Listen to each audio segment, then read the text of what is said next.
galore thrown at him across the course of this series. And RNG over to the blue side, banning that Twisted Fate, this time banning out Tom Kench as well as the Rel. Yeah, so RNG sticking on the same side as last game. The only ban that has changed is they changed the Silas ban for the Rel. So hoping and expecting that EDG don't just blind pick that one. There is always potential, right, that you can pick that on 3. You can try and ban out some counters. You don't want to face things like the Rise. For EDG, last game, they did ban out the Alistar. I kind of expect them to take it out once again, though it might be mainly seen as a counter pick to that Rel. It has been Ming's most played champion by far, and I think his best champion. Oh. Interesting. EDG themselves. EDG banning it, yeah. Not something I would have anticipated here, but RNG. Hecarim is available. You got Udyr available, Lilia available, all of your big OP supports like the Alistar as well. So they're going to opt into the Alistar, not going for that Kai'Sa, importantly. That's been what Gala's been leaning towards consistently throughout this series.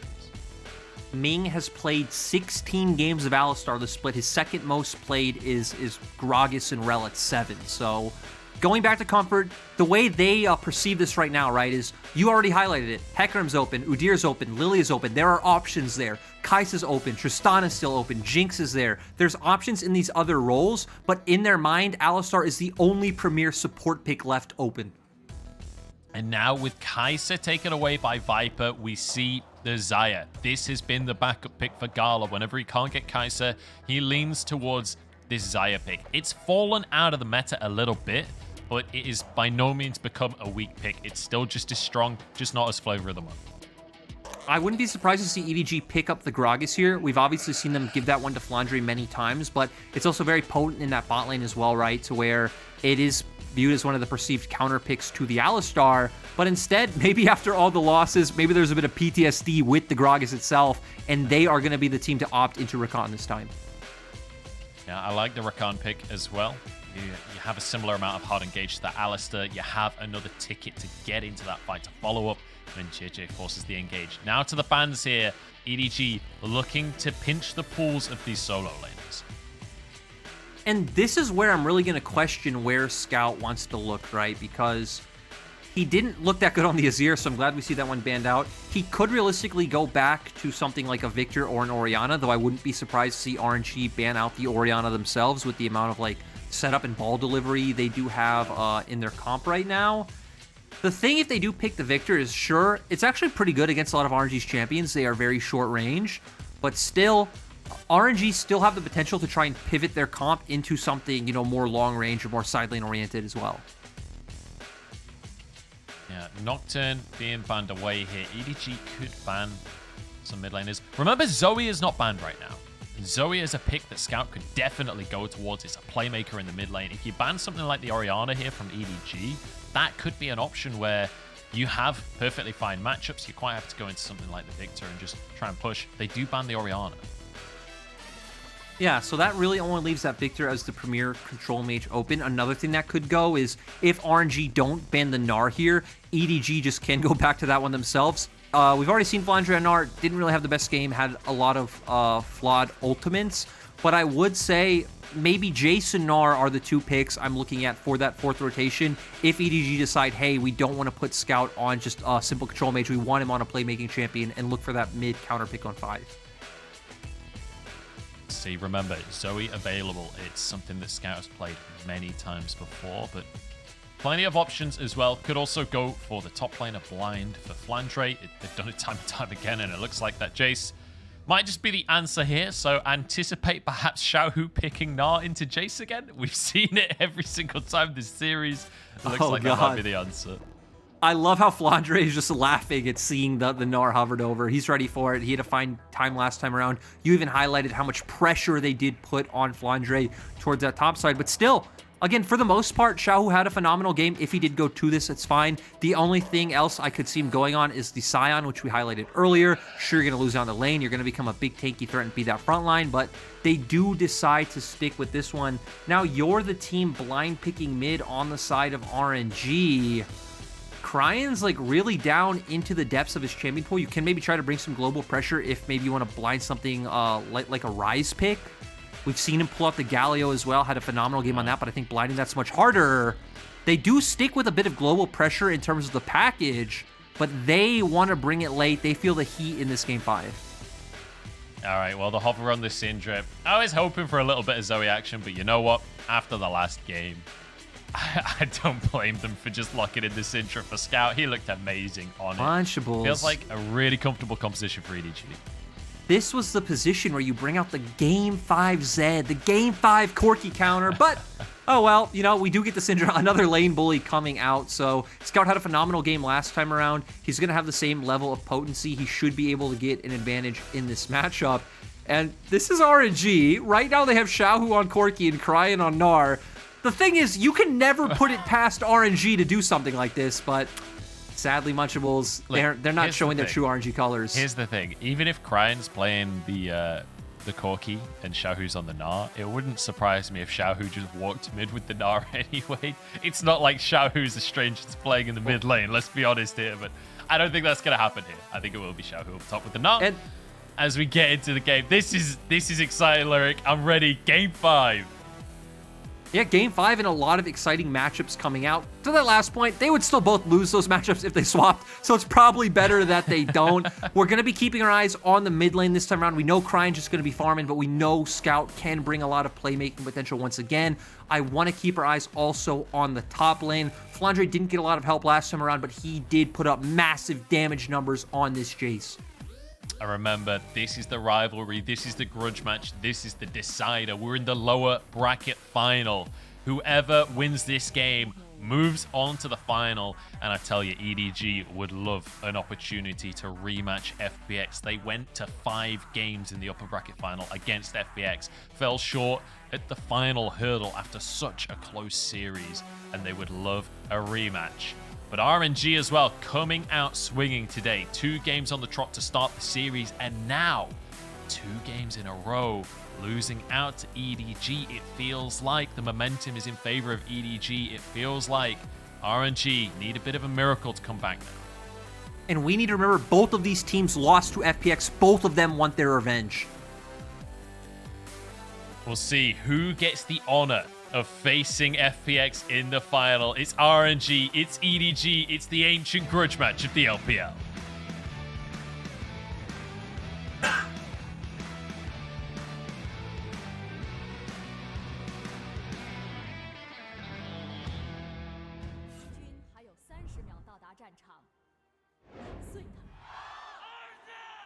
We're on to the Rift, Lyric. It's game number 5. It's game number 15 of our playoffs. Best of 5s in the last 15 games here.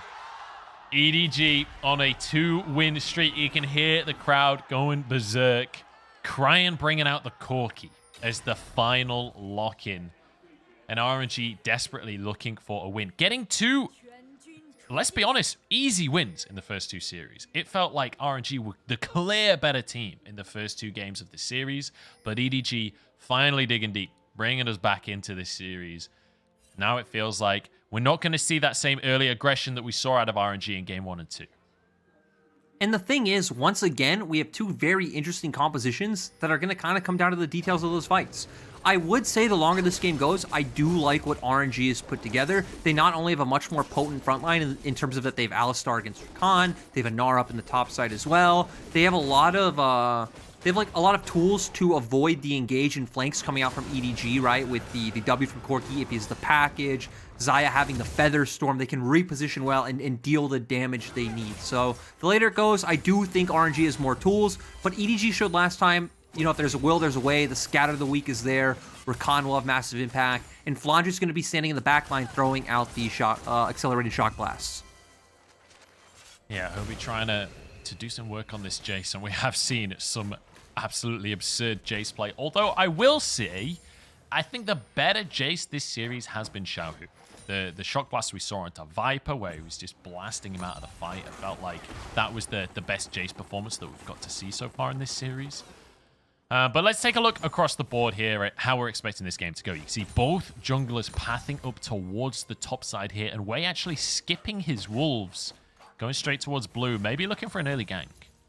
So he did ping up for a gank towards the top side, but they did just see that Flandre warded, so it seems like they are going to go aboard on that one. One thing I want to note real fast is that in early laning phase, EDG actually have 3 winning lanes, because we know Syndra's going to have pressure up against the Corki, we know Jace is going to have pressure up against the Gnar, but in terms of like first few levels, Rakan will have the advantage up against the Alistar lane. We also know Kai'Sa offers more early burst, even though Xayah has a bit more push with her feathers. It won't be until that level 3 point. Oh, God.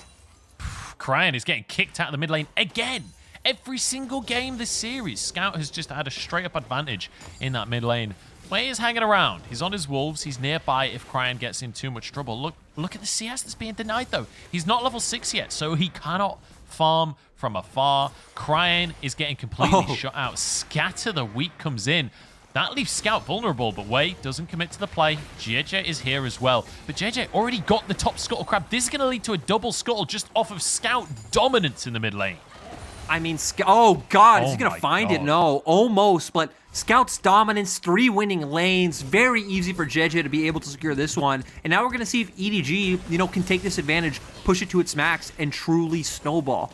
But hitting on that Corki pick, right, this is why we didn't anticipate it or expect it to come when we saw draft, because it is so punishable, but Flandre might be punished Flandre's himself. in trouble. He's pushed too far up the lane. Wei looks for the stun. Will be able to find it. One more auto from Xiao, who flashes for the kill. And the Emperor of Spring is here to make his mark. Yep, Wei respecting and giving that one over. Xiao does have to burn a flash for it, but at least going to be able to make his way to sooner plated steel caps, have an easier time in that matchup like he did last game, where we remember he got some early kills, got the back, got the early plated steel caps, and then the matchup wasn't much of a problem for him. Yeah, it's much better once you get a couple of defensive items. Ming's in trouble, though. Huge trade. Going the way of EDG. This is one of the things about Viper. This is why we've been hyping this guy up all season, is it's not just the team fighting. His team fighting is phenomenal, but he's a god in the lane phase as well. And it's really telling, especially with him laning with Mako. Not that Mako was ever really a bad laner, right? But Mako wasn't much of this dominant 2v2 laner last year when he was with Hope. They were much more of this late game as he's caught out. He's gone too far on this one. The Ignite is there, but he jumps over to safety. He gets out with his life. Man, Rakan is so damn slippery. He must be covered in oil. I think it is a fair trade-off, right? You're not tanky. You don't provide that much damage. You need to have something going for you.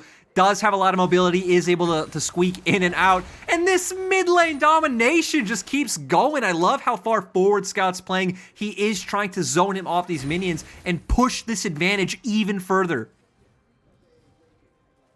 Yeah, Scout definitely, I think he's been taking this series personally. I'm not going to lie, Lyric. Oh, he's level 6. That's bad news bears for Cryan.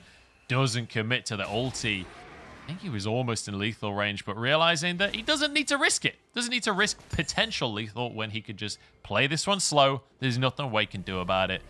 JJ moving towards that part of the map as well. Yeah, Munchville's, I think they could dive. I mean, you have level 6 in your Hecarim as well. You have Ghost. He's low. He has Flash, but I don't think it matters. I think you have the damage. Cryan's doomed on this one. There is the ulti stunt available. He's just going to let JJ do it. Doesn't need to risk his life. Doesn't need to do anything silly. Cryan doesn't even get to flash in that one. Scout is just smacking Cryan in the 1v1. And EDG might just be able to take over this game off of a blind pick Corki, right? Picking such a weak laner that does have so many things that can answer it in the laning phase. It does go to the point that we've said this has mostly been Cryan's identity all split, is more of like scaling control mages, being much more of a team fighter, but this is very standard RNG as well. The Ming roam towards topside. When it's not working out, when you're in the last game of your best of 5, run it back to what worked all split. Feed Xiao, who get the Emperor of Spring ahead. He's on the Gnar, and Flandre's looking for the all-in, but he can't win the 1v1 right now. Xiao, who's quite handedly winning this one, gets the Hyper, has the Boomerang, and he might just be able to finish off the kill by himself. The stun comes through from Wei at the end for an assist, but let's be honest, that was pretty much a 1v1. I also love how consciously Wei is making the effort to make sure that Xiaohu gets all these kills. They want Xiaohu to be the big carry. The sad thing for RNG's composition is it won't matter too much if Xiaohu does get these kills. I think it'll feel pretty good in the mid game where it's like, hey, if you accelerate this Gnar, if he gets some of those items that he was building earlier, right? Dead Man's Plate, Force of Nature, the Stride Breaker, it's like, hey, Scout's damage isn't really going to hit you at all. And then for Flandre, he's going to be so far behind as well, his damage shouldn't really hurt. It's only when we're getting to the later stages of the game where it's like, hey, we need our Corki ahead, we need our Xayah ahead, and we're not really setting down the key carries of EDG yet. But look at the CS difference that we're seeing in the mid lane and in the jungle right now. Massive, massive advantages for both JJ and Scout off of what's happened in the mid lane. And it doesn't feel like the gold difference from the 2 kills is quite as significant for the side of RNG. What with it being on the Gnar, as you're saying. But the Drake so far, that first one did go the way of EDG. Way trying to make something happen onto Mako. But again, he's on that Rakan. Might be able to jump away, but the Pulverize stops it. Mako jumps on out. The shield isn't enough. And the kill goes the way of Ming. Really nice play coming out from RNG. It looks like Mako escaped with his life, but Ming does get the ignite down. Gala also followed up with the flash, and they get 1 turret play. I love that we get into Game 5, and then this is where most of the action is coming out, Munchables. Yeah, trying to set up Gala again. Gala has been one of the highlight players for RNG as well. Way knowing that he can't just sit on the Gnar all game. Cryan moving in, but he doesn't really do a whole lot of damage just yet. Xiaohu's about to hit Mega. That's a good scat of the week, and Cryan is real low. In goes Xiaohu and sets him up for Cryan to knock him down. But Cryan went down, actually, and Xiaohu's in trouble. Scout's still going strong in this fight. It's all gone wrong for RNG. The fight that they started blows up in their face. Now Mako's in trouble. JJ trying to get his support out to safety. All things considered, it's a 2 for 2. It's so unfortunate because the setup looks so nice, right? We see Xiaohu find the engage, Cryan follows up with the package, but there's just no real damage between them. Cryan especially is so far behind, was only sitting on the Caulfield's Warhammer in that fight. Gala and Ming were making their way up to try to, help out, provide support, but they weren't able to make it up in time. And it's like, you end up with a 2 for 2. Also, Viper pushed in the wave bot, so he now has a bit of a CS advantage. And also a level lead on Gala. It felt like Scout there was almost surprised that they went for the all-in. He's like, oh, you're approaching me. Just turns around and dishes out all of his damage. Xiaohu now trying to dive onto Flandre, but the wave has been cleared. Xiaohu knocked away from the tower. Nicely done there by Flandre to quell the pressure up in that top side. And now look at Viper. Wants the 1v1 with Gala. Wants a bit of revenge. Won't find his all-in, though. Gala still has that Featherstorm. Gala is going to be able to get out, but still nice HP trade coming out from him. Now they're going to be able to put pressure on the spot side as well. If JJ wasn't showing top right now, they'd even be able to try and fake that they're diving, right? Clear out this Tri-Burst Vision, play very aggressively, and maybe try and zone RNG off some of these minions. So when we look across the map here, you can see RNG moving up to the top side. They've got a Scuttlecrab, a Herald as well, to look for a tower and Flandre. I think he's not long for this world, unfortunately for him. Xiaohu finishes that kill off. Nicely done by the RNG top jungle duo. And once again, you see Wei gifting a whole heap of gold over to Xiaohu. He just has to walk in range, get a couple more autos. The Demolish will finish the tower. And that'll be the first tower of the game taken by RNG. And with that, the gold lead as well. And I think JJ realized that he realistically couldn't provide any support. They did want to go with that play that I was talking about where, hey, you go bot side, you hover for your bot lane and enable Viper more. Because let's say JJ did stay top side and didn't cross map. I think Wei still just shows up the top wave, drops Herald, you guarantee turret, and it's like a similar thing happens. Maybe you don't lose as much because Flandre doesn't die, but you also don't gain the advantage that you would be gaining bot side if he had gone through with that. Yeah, exactly. And we are now at a point, Lyric, where RNG have themselves the advantage. It felt like EDG was slowly but surely building advantages across the board, right? We had CS leads going in mid, in bot, in jungle.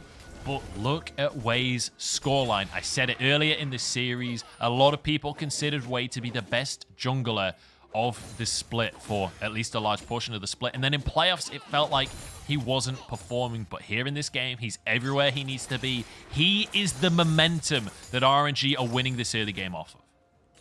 He's just been everywhere. It's why we highlighted him as a key player, because wherever Wei goes is, where action happens. Part of, being a jungler in general, but still, RNG do let him make a lot of the calls as he's found his way to Flandre. And you know what? For someone that's building full tank, that's a lot of damage coming out from Wei. Look at the CC chain. Flandre doesn't have any damage to follow up, though.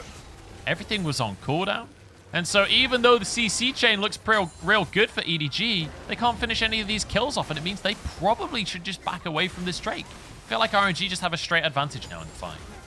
Still, though, Xiaohu's Mega is going to time out, so EDG even could just play the waiting game and just back off. Looks like both teams going to respect the potential advances of the other. Xiaohu knows he doesn't provide any value without that Mega, so RNG aren't going to be the team to look for Dragon, and EDG probably will just be able to capitalize off this. I didn't notice Ming had used his ultimate as well, so without being able to be tanky, it's really difficult to find that harding pitch. So EDG, off of the back of these early advantages, especially how much damage Scout is going to be doing right now as he's getting close to finishing the Ludens, they're going to be in a real good spot to grab themselves a second Drake. Mountain Soul will be the name of the game here, with EDG having the 2 Drake advantage to start us off. And it's ultimately I was going to say a fairly low kill game. It's 9 kills in 13 minutes. For other regions, that's a lot of kills. But that's quite a quiet game here in the LPL. Xiaohu actually going to look for a red buff here, trying to bully out Jijia. And this has been kind of the story of the top side of the map, right? Where Wei is just constantly up here, making sure that Xiaohu can find advantages. It's also really interesting to note that Cryan went straight towards the Manamune. Typically, you'll see Corkis go for the Essence Reaver first, so they have a bit of like lane prowess with the passive coming out from the Spellblade passive coming out from Essence Reaver. Instead, realize, hey, I'm losing lane too hard. I'm not going to be able to contest this lane at all. I want to keep my eye on if he goes for that Essence Reaver for a mid-game spike or goes straight towards the Immortal Shield bow that we usually see on Corki. Yeah, I'm curious what kind of build he's going to go for on that Corki and, you know, wiggling his bum on towards that mid lane here. I have to say, maybe the most adorable skin in the game. Although, New is also up there. Anyway, enough about cute skins. We are going to see, as we head towards the 15-minute mark, right now, gold is actually in favor of RNG. But I think in terms of individual players, and I feel like I'm just a broken record, but it's been true every single game. It's Xiaohu versus Scout.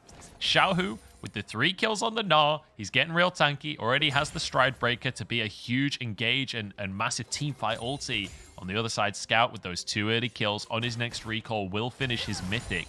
And that is just such a massive spike for Syndra. That is so much power in those skirmishes. And the thing is, right, when we're comparing these 2 spikes, it's like, you know, Scout's going to have burst potential if anyone from RNG missteps, if he just lands a good Scout of the week, to where all of Xiaohu's power is conditional, right? He needs to be in Mega. We need to be looking at something like a team fight, or if they bring Wei up and they look for another dive, but always need to play around that Mega Gnar bar. And, you know, talking about Xiaohu's advantage this time around, he has been a standout player. And again, I think in a lot of the wins and losses of RNG been the standout. But this game, at least, Wei was spoon-feeding him pretty much every step of the way. Yeah, but, you know, Wei got the sloppy seconds there as well. He's got 4 assists for himself, so can't complain too much from his side. He's down in the CS department and did have to smite away the blue buff. But ultimately, it was with Xiaohu that he was collecting it, so not the end of the world for them. EDG grouping up here. Herald is on the map. Will be for another 3 or so minutes. Package Drake's as well. not up for another 2. Oh, that's a scat of the week and a half, though. You're right. Package available for Cryan if it can find an angle, but Viper's on the Kai'Sa this time. Oh, and that's a huge amount of damage onto Gala. If a Void Seeker was available, that could be an assassination. But remember, Featherstorm is so crucial in this matchup. It's really interesting, too, because both teams have poke they can throw at the enemy, right? You have the rockets coming out from Cryan, but you have the orbs as well as the accelerated shock blast coming out from EDG. Xiaohu goes Xiaohu in. Knocked away by the Scat of the Week, but it doesn't matter. Scout is taken down. Mako trying to flee for his life. I feel like I've said that 1,000 times this game already. He will survive, but RNG now move towards the Herald. I think most important thing is as well, Ming still has his ultimate, so can serve as that engage, can serve as that front line, but they need to start building up Xiaohu's rage bar again, you know. He also needs to be a... Oh, Ming goes in! Ming just goes in for it. 4v5 here. Featherstorm across the team. EDG health bar's low. It will be 1-for-1, though, ultimately. It's still okay. Viper is still going strong. Herald about to reset here, and it's not going to be smited out. It won't be finished off. JJ steps up to try and go for the Herald now because RNG have to retreat. That's the thing, right? You traded jungle for support. EDG will take that every time. Scout also did respawn, so he TP'd back to the mid lane. Xiaohu's just being a little cheeky. Yeah. He maybe is overstaying on this one. Yeah, you got to be careful there, Xiaohu. Maybe time to back away. I'm not entirely sure why he doesn't just reset there to be on the same timer as his team, but, you know, each to their own, I guess. I'm not the Emperor of Spring. Who am I to criticize? I guess luckily for him, right, Dragon's still 30 seconds away, so he's still going to be on like a decent enough timer, but we're going to see Xiaohu goes in. You highlighted the scout of the week, but package comes out. Ming follows up. He is instantly deleted. Sadly, Cryan's low, and in that next engage, right, Xiaohu didn't have Meganar, didn't even have a way of stacking it. Is Scout again is who we're looking at right now, setting up for this Dragon. Xiaohu trying to move in. He's about to hit Mega, but he's knocked up. It's going to be a knock-up only onto Mako, but that's still a pick. Scat of the week, again, is huge from Scout to deny the follow-up from RNG. And Flandre's just off to the side. Even though EDG lose a member, they're kind of fine because they can just continue to poke out in these skirmishes. They don't need the all-in. Another Scat of the week here. And now with the TP coming through, can they actually stay? EDG playing with fire just a little bit. Xiaohu exhausted in mini Gnar. The whole team spotted out by the blue trinket. Ming takes another hit, another Void Seeker. EDG still contesting this. Ming is real low, and EDG want themselves a 4v5. Xiaohu about to turn Mega again, but his ult is on cooldown. Dragon goes the way of RNG, and now they get straight out of dodge. Ooh, they're going to find it. Scout of the week does hit, but no... Oh God, Viper does it! Viper the sniper! What a shot! And that's the thing, right? I love that you highlighted that, you know, Mako is dead, but it didn't really matter because you still have all the poke coming out from EDG. You have all the orbs, Scout of the week, accelerated shock blast, Viper shooting out his W as well. You just have so much that you need to deal with on the side of RNG that EDG were allowed to posture around, see if they can get health bars low enough to where they can either threaten and engage or threaten to steal. They do lose the Dragon, but still, worthwhile pick in the end. Yeah, nicely done. And ultimately, they trade one support for one support. After all of that, that was all of the kills that went down in the end. But it will be the Drake, as you rightly say, going the way of RNG, stopping the snowball from EDG, because importantly, that would have been sole point. If JJ was able to get the smite down, that would have changed the face of this game, and it would have put a timer on RNG. But we kind of reset now. Scaling is good on both sides, and it feels like EDG, even though they don't get that Drake, they're still fine. They're still okay to just tick the boxes here and just farm up the waves. It's a 2,000 gold lead in favor of RNG, but it feels like the game is actually very even. Yeah, the game is definitely very close. We already highlighted some of the tools earlier that RNG has to outplay some of the engages, but I didn't even take into factor that EDG can just play this comp from a long range. It can just throw out these abilities and look to engage on the back end of some health bars being low. I do think RNG's comp has a more proficient ability to play through side lanes, though. That is one of the good things about Xiaohu being a whole item up on Flandre, and then Cryan is going to be much safer in a side lane than Scout on his Syndra. And you know what? One thing I really want to point out on the scoreboard right now is Viper on 200 CS, 30 up on his lane opponent. He has a Kraken Slayer. He's going for the Collector. When he hits that second item, he is going to be able to completely one-shot Cryan, to completely one-shot Gala if he can find them. Even Xiaohu if he's in mini Gnar, honestly. We're in a position now where Viper, after a split of being one of the best players in the entire league, needs to show up in this series. This is what the entire split was for. This is the only reason you're playing in the first place. It's time to show up on this Kaiser. He's set up for success. He's looking great so far today. Can he be the difference maker as RNG siege down in the mid lane? They get themselves a tower. Scat of the week flashed away from. And RNG, they get the tower and they get out. RNG did a nice job. They did exactly what we were talking about. They sent Xiaohu and Cryan to the side lanes. They pushed out those waves. It looks like they are slowly building up towards EDG's side of the base. They see some people show on those side lanes, group up towards mid. Xiaohu is threatening with his Mega Gnar, and they're able to secure an objective. Nicely done here by RNG, using the side lane pressure. When we think back to how RNG played for the majority of the split, they were one of the only teams in the LPL, right? When you think all the way to the start of spring, they were one of the only teams in the LPL using side lanes effectively and going for this kind of 1-3-1 style. And it does feel like it's been sort of their bread and butter all year long. And it's good to see them returning to this strategy. It's game number 5. Everything that they have worked for is on the line. And one of the things we've criticized them most for during playoffs is that they weren't playing the same style that worked for them all split long. And now when it matters the most, they go back to what worked. They go back to feeding Xiaohu on the Gnar. They go back to playing this 1-3-1. And that's the thing. I just want to keep highlighting items because he's, again, a whole item up, has a Dead Man's Plate completed, has another Winged Moon Plate in his inventory as well. Dragon's going to be up in about 1 minute. He's going to be the key player to watch. Him and Wei especially is where all of the gold is funneled. Cryan did go with the Essence Reaver route, so still did want that mid-game power spike coming out with that. And then to me, it's going to be about how do EDG play it, because we've seen all of EDG's success comes from playing it patiently, not rushing in with an engage, and throwing out a lot of those poke and pick tools. Because in this composition, Hecarim can't really look for flanks because he is the only frontliner this comp has, and Mako isn't the main engager that he needs to be. We've got frenetic Corky Cam in the bottom left of the screen. It's hurting my so brain cute. a little bit, but it's adorable. And I'm pretty sure that's telling us that package is available. Picked up now by Cryan as they move over. Drake in 15 seconds. Again, this would be sole point if EDG are able to get it for themselves. And we're looking Xiaohu's ultimate quick. plus the package combo. Oh, but the Scout of the Week denies it. And Xiaohu will turn Mega, but he will not have the opportunity to do it while he's jumping in. Gala takes a Shock Blast as well. And honestly, with that early damage, maybe this is just Drake giving over. Xiaohu's recall does have TP available if he wants to commit, but it does feel like that would be a bit of an overextension. I think actually RNG pings towards the Baron here. Crying. Get real low. Gets forced away. That surely quells any kind of ideas of aggression from RNG. I just love how you would never look at this comp on paper and like the first thing come to your mind be like, hey, you know, this is a poke comp. But Accelerated Shock Blast, Void Seeker, the Dark Spheres, they're just doing so much work. RNG can't even get close.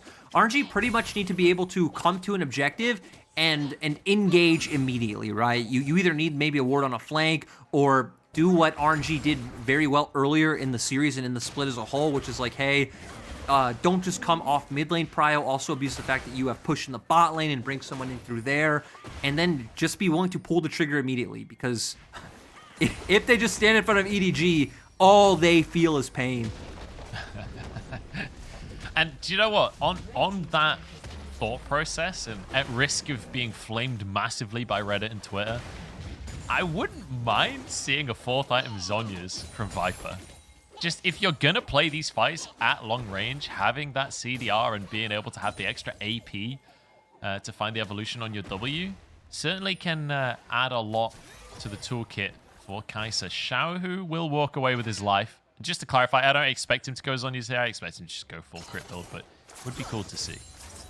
I mean, I understand what you're saying, right? You're saying if this is the play pattern that's going to hold up for the rest of the game, right? That does sound like theoretically the most efficient, you know, build he can go for with that Evolved W. So, you know, Munchables, I like your Dark Technologies ideas, but, you know, Viper wants to carry my dude. He's going to build full crit, and then we're going to start seeing some banger team fights. But right now, we're just seeing RNG continue to control side lanes, get some vision into the enemy jungle. They're going to send Xiaohu down bot now, and, you know, now we're just fighting over vision control for the Baron. Yeah, and I'm not going to lie, Lyric, I'm feeling kind of impatient here. I just want them to fight. I want to see how this ends. It's so tense. RNG and EDG in game number 5 to decide both the rivalry and who makes it to the finals, who gets their rematch against FBX, who gets to fight for their spot in MSI. It's all on the line, and both teams, you can feel how tense it is in the game as well, because they're both playing so safe, so cautiously. As you rightly say, Baron on the map and RNG currently with vision control of the area. But, you know, with only 2 items on the Xayah, with only 2 items on the Corki, it doesn't feel like they're in a position where they really want to force fights. But then again, I've been wrong before, Lyric. Flandre is caught out, has to flash. Wei trying to chase this one down, but changing forms. Wei flashes underneath the tower, has a lot of damage to himself. Xiaohu Goomba stomps Flandre to finish the kill, but it's answered as Viper flies in. He doesn't need AP to carry this game. Xiaohu actually gets out with his life, though, and it's a 1-for-1. Yeah, the Cavalry from RNG showing up strong. I was almost sure he was 100% dead as well. We saw Viper follow in with the ultimate, and I mean, luckily that was the end of that. 1 kill for 1 kill, jungler for top lane. No objective up soon, as, yeah, Munchables, that happens.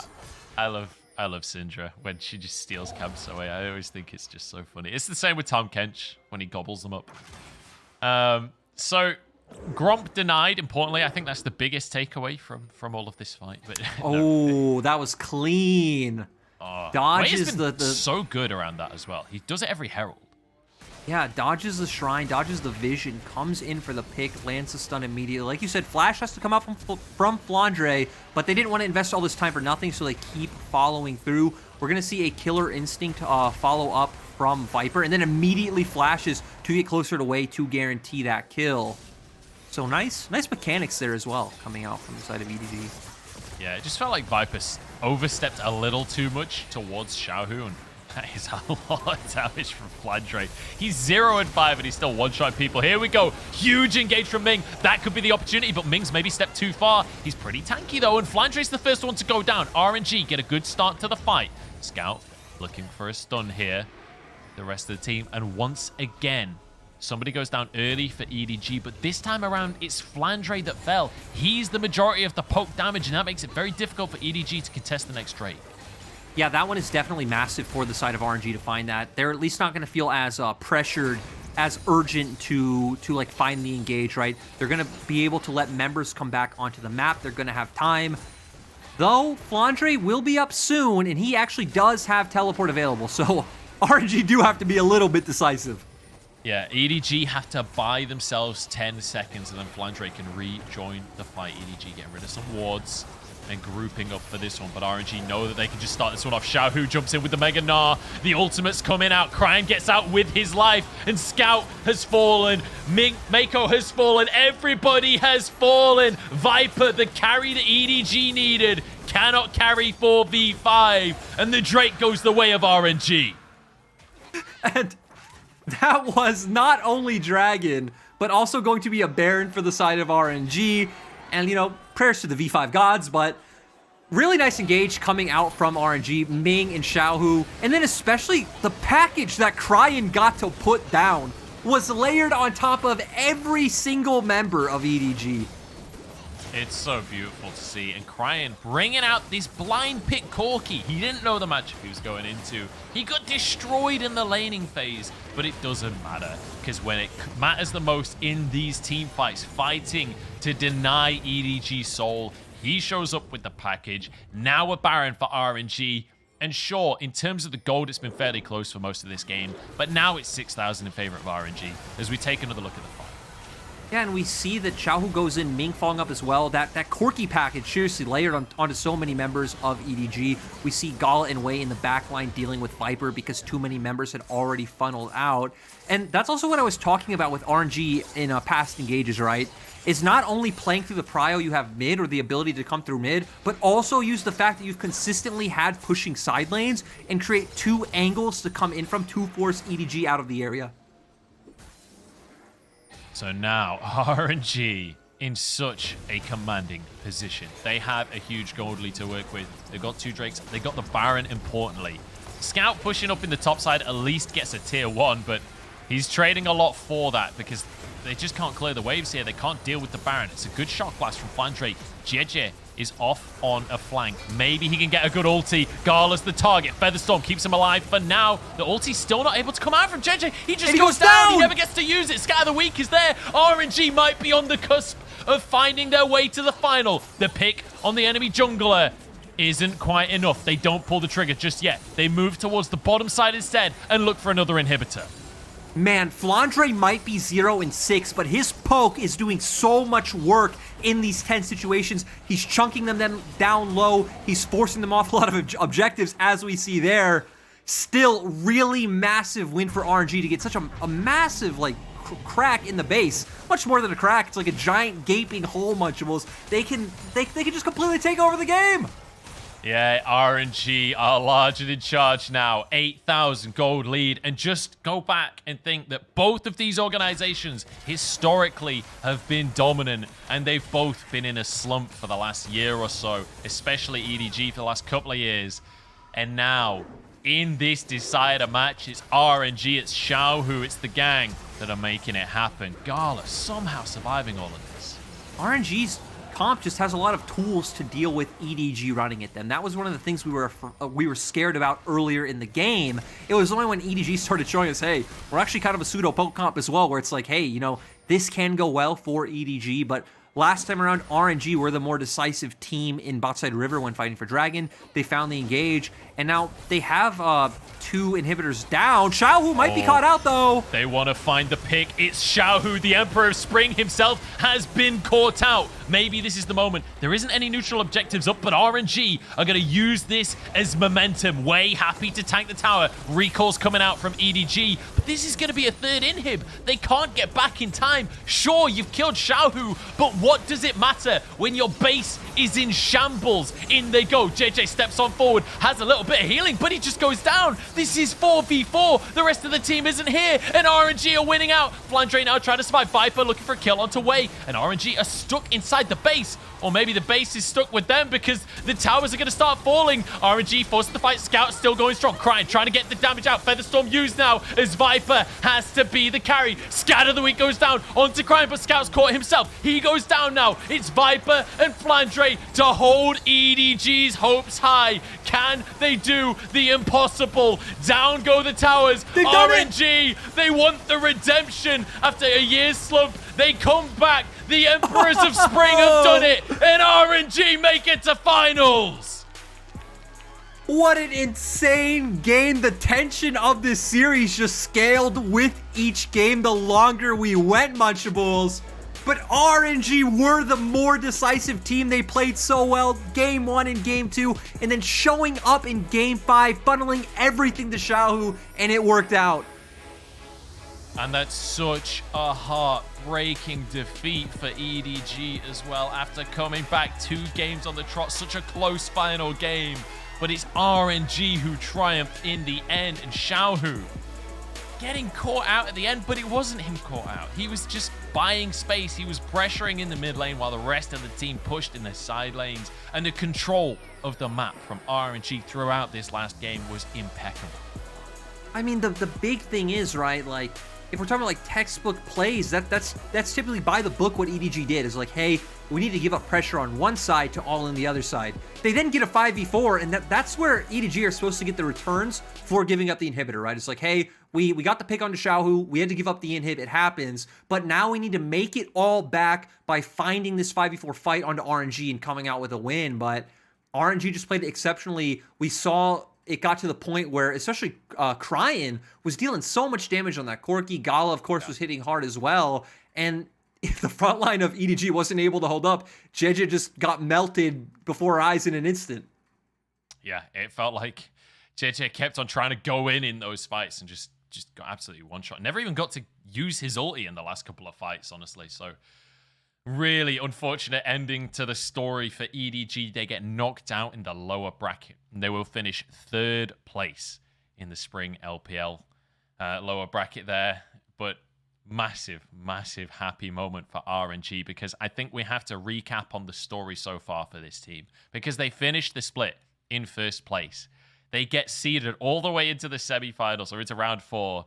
In the 1st round of the double elim, they just lose 0-3, just get knocked straight into the lower bracket, and have been battling through ever since. 5-game series as well to work their way through, and now making it to the final. They sure have made a meal out of this bracket, but they made it, and that's what counts. That's actually so crazy to think about that, right? They were our 1st place team, seeded right into top 4, and they've still had to go ahead and just play 13 games to now get to the final itself. What a grueling bracket. They've played more than a lot of teams that have made it way further through the bracket than them, or made it through many more series than them. I'm tripping over my words because I'm not going to lie, the adrenaline is pumping at this point. You can see Cryin topping the damage chart for his team there, and Flandre was doing his best on that Jace. You could see a lot of the damage coming through, but it didn't feel like this composition from EDG had the tools to follow up on the damage. They never found that beautiful moment where the poke's already down and then they can find the big all-in and finish the fight, you know?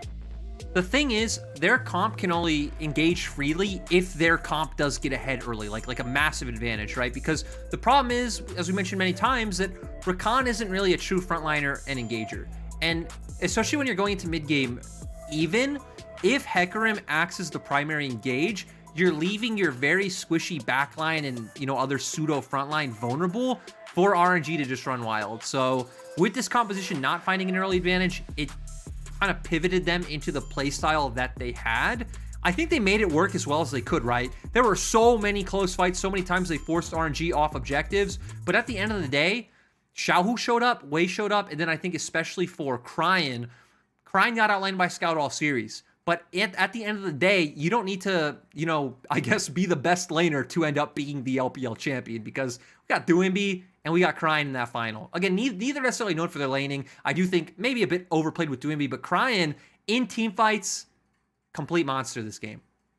Yeah, really, really beautiful from Cryin on the Corki as well. A pick that really has just not been seen in the LPL. There's been like a sporadic scattering of only Corkis across Azir. the split. And let's be honest, we have hundreds of games to split in the LPL, and we've seen maybe like 7 or 8 Corki games, which 7 or 8 in other regions is quite a few. Here, that's nothing. That's like basically it's not been picked. So Cryin pulling it out when it mattered the most, blind as well, getting bullied in lane, but as you say, showing up in those team fights. And I think Xiaohu as well, having a really great series for himself. Obviously, they really lent into that in this last game. They really made a meal out of making sure that he was getting fed for himself. But the way that he positioned so aggressively to find these opportunities for the team on this Gnar, it feels like he is constantly on that thin line between bravery and insanity, right? But so often he finds so much more out of these fights because of it. Well, and it goes to something I heard Bwipo say on the LEC, before their finals, where he got asked, his opinion about, why is it so hard playing against LPL players? And he said, even when players like are ahead or if they fall behind, even if they're like useless, like in Flandre's scenario right now, he's 0-6. Bwipo used the same example. They could be like 0-4 on their champion, and they are still milking out every amount of damage they can get. We saw Flandre do that, but we saw Xiaohu do that especially, always walking forward. We remember when he was posturing in front of the Rift Herald like 1v4, still making sure he's autoing Jeje. And that's what makes these guys phenomenal players who are fighting to be in the final. Yeah, and RNG have managed to make it to the final. That is going to be our big matchup. RNG versus FPX, an MSI champion versus a world champion. And that is going to be a spicy final, Lyric. There is so much on the line for these guys, but also it's going to be exciting stylistically as a matchup, right? We get Xiaohu versus Nuguri up in the top side, but we also have these two mid laners that are known for, as you rightly say, getting out of that mid lane and influencing the map elsewhere, influencing more in these team fights and in the side lanes. So I'm really excited to see two teams that have stylistic comparisons that you can draw facing off in the final. Yeah, it's going to be really cool because when we saw RNG play against FPX last time, it was probably the most distinct difference from RNG during the regular split out of any of the playoff series, where, again, they were consistently blinding Gnar. Nuguri was getting counter picks like Aurelia, like Jace. They weren't giving any attention up towards top side, and they were pretty much just getting steamrolled from early on. So now with the wealth of experience RNG have gained in like the span of a week, I want to see what they've learned to go back on. And I also like that you highlight the mid lane matchup because even though neither of them is necessarily a lane player, they're still both very different, right? Cryin is playing to be this big late game control mage most of the time, to where Duimbi is kind of like a Phil. He's kind of like a role player. He's willing to do anything, a jack of all trades, right? Oh, we need a Karma? I got Karma. Oh, wait, we need Renekton. Don't worry, bro. I can play Renekton. Akali looking for solo kills? I'm on it. So it's going to be definitely a weird stylistic matchup in that mid lane. Yeah, you never really quite know what's going to come from Duimbi. And worst case scenario, we'll just slam the Kled mid. Why not? So we'll have to see how the matchup's going to go down.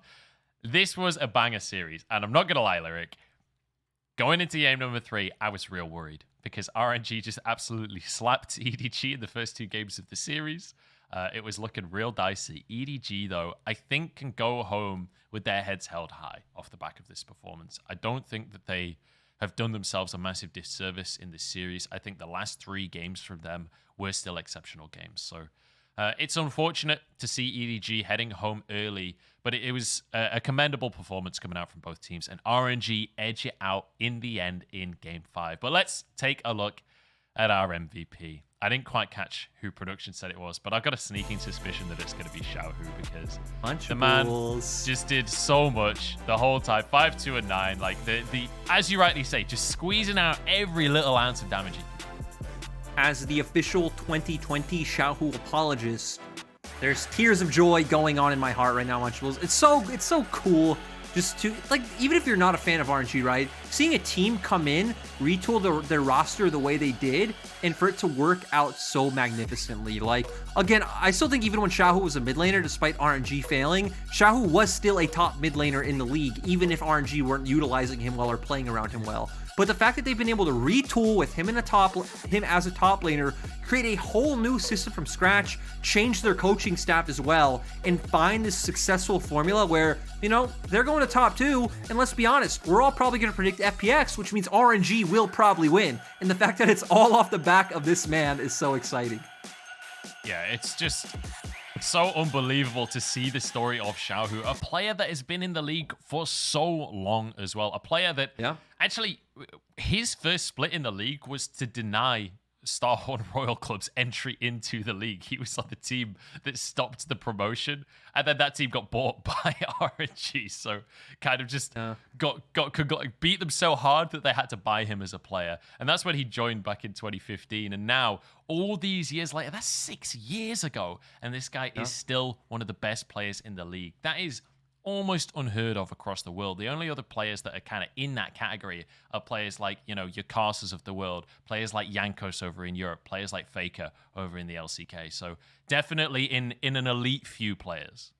You know, and the cool thing about Xiaohu is if he wins this final, he moves up to winning 4 LPL titles, tied in second with it is Name, I believe, for that title. And, you know, it's Mr. Clearlove holding that number 1 spot. Xiaohu can be on his way up to 5 as well. You know, we got summer around the corner. That's very true. This is the opportunity. And importantly as well, remember, EDG 5-time champs as an organization, RNG on 3. And this is the opportunity to close that gap just a little bit. If RNG could have another golden year for themselves where they get back-to-back titles, they would even up the all-time tally for LPL championships, and that would really be something special. But they're not done just yet. Can't be counting those chickens because FPX are by no means a slouch. That is going to be a final that you do not want to miss.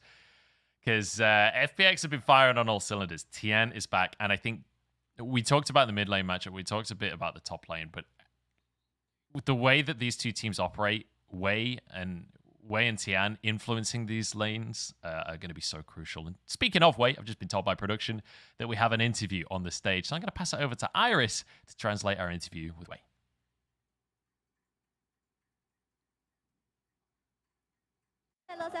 Thank you very much, guys. I'm Iris for the interview translation. Congratulations to RNG, and we're having Wei, the jungler from RNG. Hello, I'm Wei, the jungler from RNG. Welcome. Everyone is super happy for your win. So first of all, after 5 intense games, and you finally got the victory, how are you feeling right now? We almost got reverse swept, so kind of relieved. So before the matchup, did you expect that it would be a 5 games of the specified? We didn't think about too much, just try our best to play today's games. Moving on to today's specified 5. In game 1, you and Xiaohu were chased by the enemy top jungle, and Xiaohu flashed forward to fight back. What was the call at the time? Because their flash were down and they were chasing after me, so Xiaohu thought that that would be a viable timing to fight back. And you had a lot of combo combos. The enemy Nocturne ulted and dived into your comp with Lydia's splash. So how did you manage to finish that disengage? All we needed to do was just to protect our mid and AD carry, so it was like they trolled a little bit. People are saying you had a great performance in the spring split, including game 1. You had a very good control of the neutral objectives on the map. So what was your plan of jungling? So like left, you have to pay a lot of attention to the objective control and the synergy with your teammates. In game 2, you and Ming were invading the enemy's jungles, enemy's blue buff. Although the enemy teams got back up, but RNG managed to group up with 5 of you and disengage pretty well. And what was the shot calling at the time? Because Xiaohu told us he had a teleport and arrived at the spot pretty fast, and we managed to do it. And there was a team fight that the enemy team wanted to pick up the kill of Orianna in the top lane, and after Hecarim rushed in the bush, you were actually baiting there. So in RNG, so between you guys, who has the higher speaking power of your pyramid? Pretty much the same, I think. And the games that you got leads in the early phase, you had a lot of one comms too. So and you can disengage flawless every time that your enemy team wanted to engage on you guys. Do you feel like you can close up the game pretty stronger when you got leads in the early game? Because when you get leads, you can have more advantage in team fights. So that would be a very important factor for us. And in game 4, because you lost 2 games twice, 2 games in a row. So what adjustments did you have in mindset? We had regrets, it was pretty regretful in game 3 and 4. So we just wanted to play normal and perform in the last game. So in April 18th, you will face off against OnePlus in the finals. What adjustments do you think you still need to do to have for the game? I think every aspect. In the last game, last question from our audience.